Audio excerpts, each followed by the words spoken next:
Este es un Di Tommaso Pantera de 1971 y es impresionante. Se ve absolutamente fantástico, hermoso y llamativo y realmente especial. También es emocionante de conducir y muy raro. Hoy voy a hacer una reseña de este Pantera, una de las estrellas de los años 70, y te voy a mostrar todos sus detalles y características. Bien, es hora de hablar de los detalles y características del Pantera, y comencemos con lo básico porque este coche tiene una historia interesante y bastante peculiar. Di Tommaso, la marca, lleva el nombre de su fundador, Alejandro Di Tommaso, quien nació en Argentina pero pasó la mayor parte de su vida adulta en Italia. Él fundó la marca de coches Di Tommaso y comenzó a fabricar coches de carreras y luego eventualmente coches de calle a partir de los años 60. Y en su pico más alto y exitoso, Di Tommaso también poseía Maserati y la marca italiana de motocicletas Moto Guzzi. Pero a pesar de la historia peculiar y exitosa de Di Tommaso, probablemente es más conocido por este coche, el Pantera, que de hecho fue nombrado así por la palabra en italiano de pantera. Así que hablemos del Pantera. Este coche entró en producción en 1971 en Italia. Y este es un modelo de 1971, un coche relativamente temprano. El Pantera usaba un motor Ford V8 montado en el centro, y aunque estos coches fueron vendidos durante un periodo bastante largo, de hecho hasta los años 90, créelo o no, siempre usaron un V8 de Ford. De hecho, en un momento, Ford incluso se involucró con la marca Di Tommaso y el Pantera, y estos coches incluso fueron vendidos en sus primeros años en los concesionarios de Ford aquí en los Estados Unidos. Más sobre la historia de Ford y Di Tommaso más tarde. Por ahora este coche en particular tiene un motor V8 Ford Cleveland de 5,8 litros, que producía alrededor de 320 a 330 caballos, más o menos, y cuando abres este maletero trasero puedes ver el gran viejo V8 de Ford que impulsaba este coche. También puedes ver una cantidad relativamente grande de espacio vacío aquí, lo cual es bastante interesante. Algunos modelos del Pantera tenían como un área de maletero donde podías poner cosas, pero muchos de ellos no, incluyendo este. Puedes ver que aquí no hay nada más que motor y componentes mecánicos en este compartimento trasero. Este coche tiene una transmisión manual de 5 marchas, como todos los modelos del Pantera durante toda su producción. Esa era la transmisión utilizada. Y por supuesto, estos coches usaban tracción trasera, que era el estándar de su época. Una cosa interesante en el área del compartimento del motor es el llenado de combustible. Puedes ver que está ubicado justo aquí, tiene el logo de Di Tommaso encima, pero en realidad no puedes acceder a él, a menos que abras la tapa trasera. No hay como un corte o agujero para el llenado de combustible. Eso hacía que el coche fuera más atractivo en el exterior.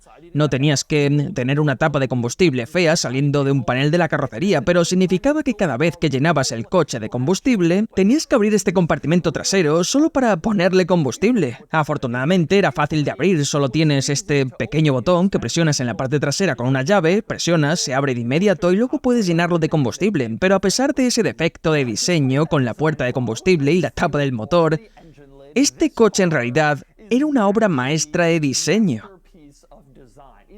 Es un coche realmente hermoso, con líneas absolutamente hermosas. Creo que es tanto maravillosamente moderado como increíblemente emocionante y fascinante de ver. Es un coche increíble, exótico, especial, y creo que el diseño fue ejecutado de manera absolutamente impecable, realmente bonito. Este coche fue diseñado por Tom Charda, quien también creó otros coches importantes y especiales, incluyendo la primera versión del Ford Fiesta, que por supuesto se convirtió en un coche masivamente popular a nivel mundial, y un Fiat Spider de principios de los 60, que también fue un coche deportivo muy querido. Ahora Tom también diseñó el La Forza, ese extraño SUV de finales de los 80. Así que, bueno, tuvo algunos puntos altos y algunos bajos, pero probablemente siempre será más recordado por diseñar el Pantera, que realmente es un diseño de coche deportivo muy limpio, hermoso y exótico. Y es un buen ejemplo de una integración limpia de los feos parachoques de Estados Unidos, que placaron tantos coches europeos en esa época. Puedes ver que no están perfectamente integrados en la carrocería, pero no sobresalen como un pie. Como sucedía con tantos otros coches, Porsche, Mercedes, Ferrari, este coche fue realmente bien integrado con esos feos parachoques. Cuando Tom diseñó este coche, a pesar de ser estadounidense, estaba trabajando para Ghia, una famosa casa de diseño italiana. Así que este coche tiene una placa Ghia en el guardabarros delantero para conmemorar el diseño de Ghia del coche. En cuanto a las insignias, la otra insignia interesante es esta, es el logo de Di Tommaso. Los colores son familiares si conoces la bandera argentina. Como mencioné, el fundador Alejandro Di Tommaso nació en Argentina. Y aunque este coche fue construido en Italia y concebido en Italia, y él vivía en Italia, hizo una pequeña referencia a la bandera argentina con el logo de Di Tommaso, que es la razón por la cual tiene esos colores. Hablando de detalles exteriores, probablemente la insignia más inusual está en el frente. Se puede ver que no hay una insignia en la parte más delantera del coche. En cambio, tienes que mirar muy abajo en el coche y verás que está montada en la parrilla, lo cual tiene sentido, excepto que en este coche la parrilla está apuntando hacia abajo y nadie realmente va a verla. No tiene ningún sentido, la insignia, por supuesto, debería haberse montado en la parte superior, pero eso simplemente no fue lo que hicieron. Otro detalle interesante de este Pantera en particular es la situación de los espejos. Puedes ver los agujeros en las puertas donde deberían ir los espejos, pero este coche tiene espejos después del mercado que se han añadido en la ventana del cuadro delantero de cada lado. Los espejos de fábrica no eran particularmente útiles como espejos, así que estos espejos después del mercado, aunque no se ven tan bien y no son correctos para la época, son ciertamente más útiles si realmente quieres ver lo que hay detrás de ti, lo cual podría ser el objetivo de los espejos. Otra cosa interesante está en la parte trasera. Puedes ver la tapa del motor y, por supuesto, el compartimento para los pasajeros frente a ella. Está separada por cristal, pero no está donde esperarías. La ventana trasera no está montada directamente junto a la tapa del motor, sino más adelante, básicamente justo detrás del compartimento de los pasajeros. La razón de esto es que querían mantener esta área abierta porque es importante para la disipación del calor. Y se puede ver que en realidad hay una rejilla aquí donde el motor puede liberar el calor excesivo. Obviamente, si pusieras una ventana en este espacio, atraparía el calor y no resolvería el problema, así que en su lugar tienes esta área abierta y el cristal se ha adelantado más de lo que podrías esperar si solo echas un vistazo rápido al coche. Pero de todos modos, lo siguiente es que tenemos que subir al interior del Pantera. Abres la puerta y puedes ver el interior. El panel de la puerta es bastante interesante. Tiene este tipo de gráfico con flechas y costuras, además de un tratamiento bastante sencillo en el panel inferior de la puerta que consiste en una manija para cerrar la puerta y luego un pestillo para abrir la puerta. Todo bastante escondido en su lugar. Luego, detrás de eso, un pequeño compartimento de almacenamiento donde puedes poner cosas. Es un panel de puerta interior bastante simple, básico, pero luce bastante interesante y es característico de un coche especial de esa época. Y eso también es cierto para este interior. Al mirar aquí, puedes ver que este interior es honestamente bastante predecible para este coche. Tiene un aspecto bastante cool, con la consola central que se divide y se extiende hacia los lados, pero generalmente parece un coche deportivo de los años 70, con asientos bajos y pequeños, con no mucho soporte y algunos controles en el centro. Es un interior bastante predecible para este coche. Sin embargo, tiene algunos detalles bastante interesantes, como era de esperar. Y comenzamos con la palanca de cambios. Mencioné que este coche tiene una transmisión manual de 5 velocidades y es una manual de 5 marchas con una primera marcha en ángulo, lo que significa que la primera marcha está hacia abajo y a la izquierda, en lugar de hacia arriba y a la izquierda como en muchos otros. En su lugar, hacia arriba y a la izquierda está la reversa, así que no querrás cometer ese error. Ir por la primera marcha y accidentalmente cambiar a reversa. No hay bloqueo, aunque está un poco más alejada.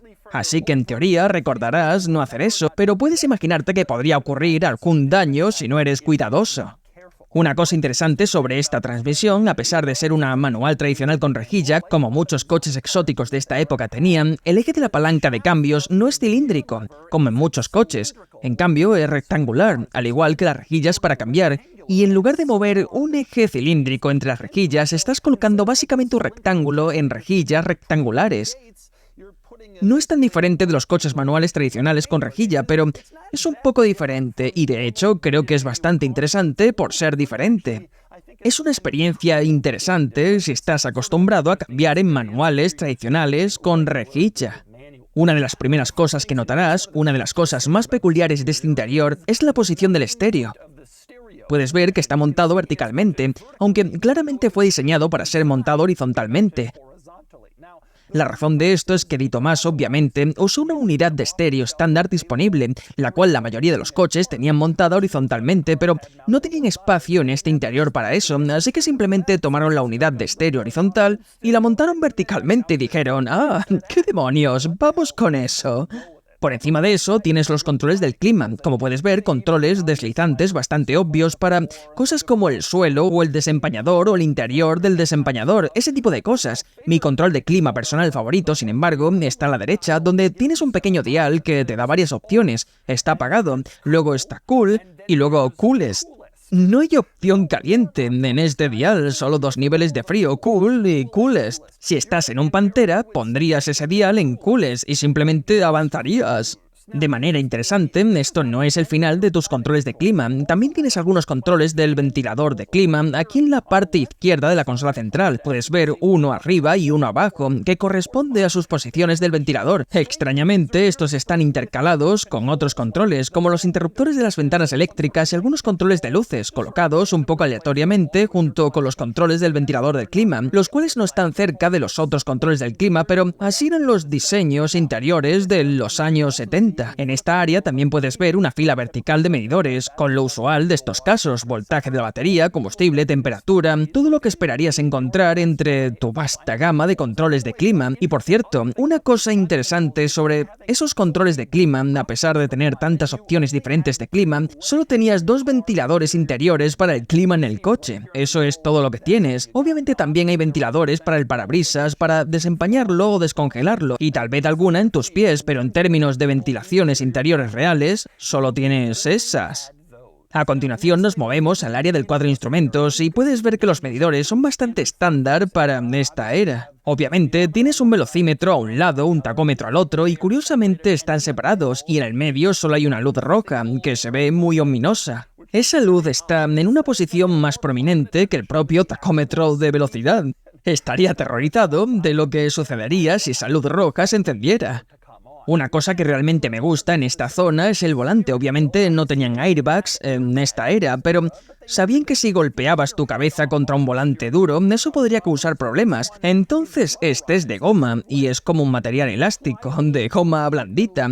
Algo como lo que verías en el volante de un coche de choque. Algunos coches de los 70 tenían este tipo de sensación gomosa como en el volante de un coche de choque, y este ciertamente es uno de ellos. Bastante cómico de ver. A la izquierda del volante, como puedes ver, tienes el control del limpiaparabrisas aquí y también tus luces de emergencia, un botón que dice peligro, lo cual es algo novedoso para los estándares de hoy, donde tenemos el logo triangular universalmente aceptado. Obviamente este coche vino antes de que eso fuera obligatorio, así que así es como encendías las luces de emergencia en tu Pantera y en otros coches similares de la era. También en esta zona, si vas de vuelta al panel de la puerta, puedes ver un pequeño círculo montado en el panel de la puerta, que sería para la manivela de la ventana, para subir o bajar la ventana, excepto que este coche en particular tenía ventanas eléctricas, como te mostré antes en el panel de control central. Ahí están los controles de las ventanas eléctricas, así que no había necesidad de una manivela, pero en lugar de rediseñar el panel de la puerta y simplemente quitarla, bueno, todavía ves un vestigio de la manivela en este coche.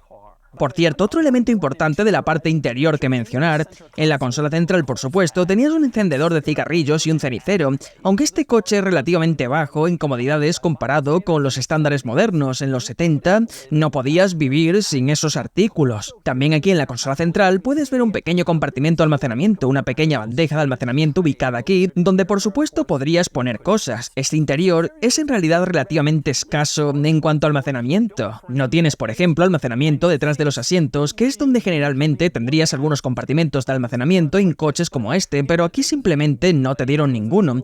Supongo que hay un poco de espacio atrás donde podrías meter cosas, pero no hay un compartimento de almacenamiento dedicado ahí. Sin embargo, tenías el almacenamiento en las puertas, como ya te mostré, y este coche tenía una guantera, aunque su funcionamiento era un tanto inusual. No había un pestillo para abrir la guantera, en su lugar mantenías la tapa en su lugar, con este pequeño tornillo que podías apretar a mano o aflojar, y cuando lo aflojabas, podías abrir el tornillo y luego acceder a las cosas de la guantera.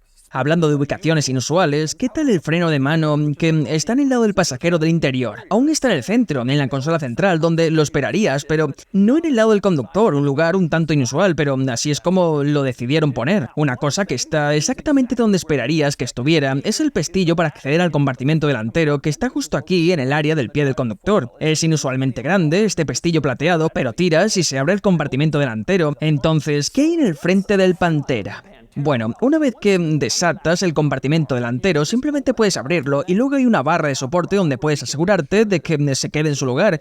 Y cuando lo tienes abierto, puedes ver que es un compartimento de almacenamiento. Mencioné que algunos modelos de Pantera tienen un maletero en la parte trasera sobre algunos de los componentes del motor, pero si no lo tenías algo de almacenamiento extra. No es lo que pasa aquí, pero hay un poco más de almacenamiento de lo que podrías esperar para un coche tan relativamente poco práctico en apariencia. Obviamente, también ubicado aquí en el frente, hay algunos componentes mecánicos. Puedes ver la batería, los ventiladores y varios otros artículos, pero eso es lo que hay en tu compartimento delantero del Pantera.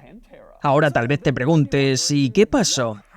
El Di Tomaso Pantera es un coche hermoso, diseño de coche exótico, emocionante, impresionante, como un Lamborghini o un Ferrari. Gran potencia, construcción italiana. ¿Por qué no conocemos al Di Tomaso como conocemos al Lamborghini y Ferrari hoy? Bueno, pues aquí está la historia.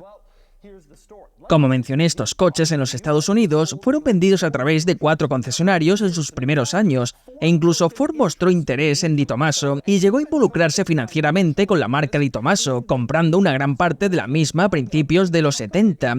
Pero luego llegó la crisis del petróleo, junto con los controles de emisiones y contaminaciones, y Ford perdió el interés por una marca italiana de coches deportivos de alto rendimiento y eventualmente las dos partes se separaron. Di Tomaso no tenía mucho dinero para crear coches nuevos, especiales y emocionantes, y su pico lo alcanzaron con los Pantera. Mantuvieron este coche a la venta hasta 1992, en varias iteraciones, intentando hacerlo lucir más moderno y atractivo, con grandes alerones y kit de carrocería. Pero nunca lo lograron. A pesar de ello, intentaron mantenerlo en el mercado durante los 80 y los 90. En total construyeron alrededor de 7.300 modelos del Pantera durante su producción de más de 20 años. Los primeros modelos fueron sin duda los más hermosos, y Di Tomaso nunca volvió a tener un éxito tan grande como con el Pantera durante su existencia. Con los años, este coche ha sido muy apreciado. Después de todo, sigue siendo un coche exótico italiano, bajo y ancho, pero nunca alcanzó el valor o el interés de los coleccionistas que han tenido coches de marcas más conocidas como Ferrari o Lamborghini.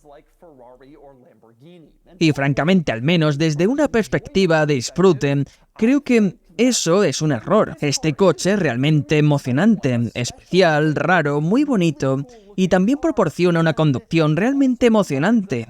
Vamos a ponernos al volante y descubrir más sobre eso. Vale, conduciendo el Pantera. Nunca había conducido uno de estos en mi vida, pero siempre he admirado lo genial que lucen, especialmente los modelos más antiguos. Creo que se ven increíblemente bien. De hecho, creo que el diseño es un poco más bonito que mi Countach. Mi Countach es mucho más impactante, impresionante y loco, pero en cuanto al aspecto general del coche, el Pantera es simplemente más limpio. No es tan llamativo, pero tiene un aspecto clásicamente hermoso de una manera realmente genial. Sin embargo, la verdadera alegoría entre el Pantera y uno de mis coches es el Ford GT. Siempre he sentido que este era un Ford GT de los 70, un coche con motor central, vendido en concesionarios de Ford con un V8 de Ford, diseñado por estadounidenses, con transmisión manual como si fuera el Ford GT de su época, así que hoy conduje mi Ford GT hasta la oficina para hacer una pequeña comparación mental entre los dos. Lo primero que notas al conducir el coche, obviamente, la posición de conducción. El espacio interior es un poco ajustado. Ya sabes, soy alto y me han dicho que a los 6 pies de altura comienzas a tener problemas en el coche. Yo mido 6 pies con 4 pulgadas y estoy relativamente bien. Principalmente creo que mi complexión está más centrada en las piernas. Mi torso es de tamaño normal, en realidad encajo bien, pero definitivamente es estrecho. Mi cabeza está justo contra el techo, pero no es tan malo. He estado en otros coches de esta época que son mucho peores. El Ferrari Boxer fue un desastre en términos de ergonomía. El Countach es obviamente bastante apretado. Este es exactamente lo que esperaba y no es tan malo. Lo siguiente a notar es que me encanta la palanca de cambios enrejada y se siente bastante genial poner esta palanca rectangular en las compuertas rectangulares. Obviamente la comparación más cercana aquí sería un coche como el Countach, de motor central de la misma época, y hay algunas similitudes, aunque una gran diferencia es que el Countach simplemente tiene más. No solo en sinfonía, sino en drama en términos de su tren motriz, el V8 de Ford es genial, es confiable con repuestos disponibles. Esa es una de las razones por las que lo usaron y una de las razones por las que este coche fue exitoso en lugar de desarrollar su propio motor. Pero el V8 de Ford simplemente no tiene el drama del V12 carburado del Lamborghini o el V12 carburado de Ferrari de esa época. Ese tipo de cosas. Pero este coche es muy suave, en realidad se siente más moderno de lo que esperaban, considerando que es un coche de principios de los 70. Acelerando un poco, es un placer. Buena potencia. Buena potencia, buena potencia, se siente igual de rápido que mi Countach. Si no es un poco más rápido y más ágil. Es un coche bastante divertido. Se siente manejable, ligero, como si pudiera moverse rápidamente. Lo cual es divertido. Se siente como si pudiera ser lanzado de un lado a otro, lo cual no ocurre con coches de los 70. Esta fue la época del acero y el metal grueso, y no todos los coches de esa época se sienten tan dinámicos y ágiles, pero este sí lo hace más de lo que me esperaba. En realidad es un coche bastante divertido de conducir, lo cual es genial. Lo que me encanta del Countach y lo que me encanta de este coche es que sí, no son tan rápidos según los estándares modernos, pero en los días en que los coches eléctricos han tomado el control de la mayor parte del rendimiento, se trata de la sensación y la experiencia. Y este coche, con el gran V8 detrás de ti, metiéndolo en la marcha con el gran sonido, es un coche de experiencia. Y la experiencia es bastante genial, suena bien, se ve bien. Estoy realmente sorprendido por lo suave y fácil que es de conducir el coche, como realmente sorprendido por ello. Es un coche bastante bueno para conducir y divertirse. Es genial. Es bastante divertido de conducir y de usar. Y estoy algo sorprendido. Siempre me he preguntado sobre los Panteras. Los ves en exposiciones de coches aquí y allí, y siempre me he preguntado cómo serán, cómo se conducen realmente. La respuesta es que en realidad son bastante divertidos y es interesante cuando consideras el valor del coche en comparación con los Countach, los Boxer y otros coches. Lo único que lo frena es su nombre. No es Ferrari y no es Lamborghini, y por eso la gente no le da el respeto y la admiración que se merece. Pero desde el punto de vista de la conducción es un coche bastante emocionante. Obviamente no tiene el gran V12, no tiene el nombre italiano, pero es un coche construido en Italia, emocionante y se ve genial. Y es como una versión económica de esos coches realmente especiales que están fuera del alcance financiero de tantas y tantas personas.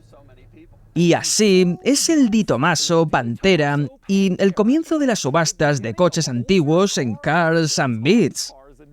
Este es un coche muy especial, absolutamente hermoso, impactante a la vista y muy emocionante de conducir. Sorprendentemente, y aunque este coche a menudo se pasa por alto porque no es un Ferrari ni un Lamborghini, aún tiene muchas de las características correctas, y puedes conseguir este en Cars and Beats. De todos modos, ahora es el momento de darle al Pantera una puntuación. Y la puntuación es de 52 sobre 100, lo que coloca al Pantera aquí frente a algunos coches similares. Supera al Ferrari Boxer, lo cual puede parecer una herejía, pero en verdad creo que el Pantera es más suave, mejor construido y definitivamente más cómodo y razonable en su interior, y la propuesta de valor del Pantera es prácticamente inigualable, ya que creo que el mercado aún no lo valora lo suficiente por lo especial que es.